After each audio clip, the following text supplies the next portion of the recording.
Welcome to Auction RPM. In just a few moments, we'll have shown you how Auction RPM looks, how it feels, and how it works. If I go to the main menu here and I want to schedule an upcoming auction, I would go to Auctions on the left, the Preparation tab, and click Schedule an Auction.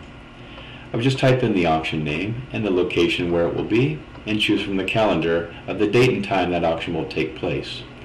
If I want to put in some further details, such as choosing a tax that will be applied to that auction, I would just choose from my list here, and if I don't see it in that list, I just click on Add New. Same thing applies for an approved payment type.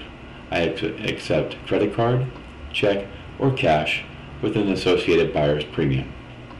To start putting in some inventory that's going to be applied to that auction, I would click on Inventory Master, click on New, and just type in a short description of that item. Choose from my category list, and if I don't see one in that list, I can just click on Add New. The same thing applies to my consignor list. If I don't see one in that list, I can just click on Add New. Each time I put in an item, I just click Save. It puts it at the bottom. These fields turn blank again, so I can add in another item, and I just keep saving at the bottom.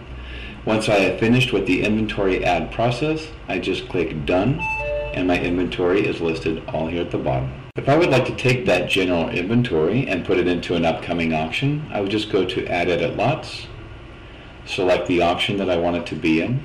I can highlight all of my inventory and set the current lot number to 1, and Auction RPM will automatically lot all of my items for me immediately just by clicking on this one button here, and it transfers all of my items over into this upcoming auction. If I now want to go to Day of Auction, I can go to Bidder Registration, select the auction that I want to register my buyers for, click Buyer Lookup, and here is a list of all of my buyers. If I don't see one in that list, I can click on Add New. In the event if I was using a driver's license scanner, I would just scan the driver's license, click OK, and register. When I go back to my main menu here, and I want to go to Day of Auction and see my cataloged auction coming up, I see the clerking screen is under Pre-Lotted Auction Bid Entry. Here is my upcoming auction, a list of my cataloged inventory, and for lot number, I just type in 1, tab over to the quantity. In this case, the amount for the winning bid is going to be $100. Tab over again to the bidder number, and that's going to be 1, and hit Enter, and we see that it put them up there in the screen. The next available lot number is going to be 2, tab over again to the quantity.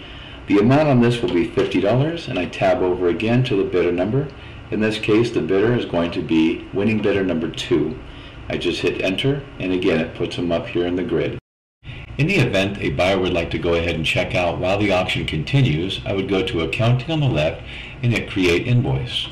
I would punch in their buyer number and hit Enter, and it shows the items they have won. I go to Process Invoice, and it also shows the payment types I accept, such as credit card, check, cash, and the associated buyer's premium that will be attached to this invoice, as well as a tax if it will be applied.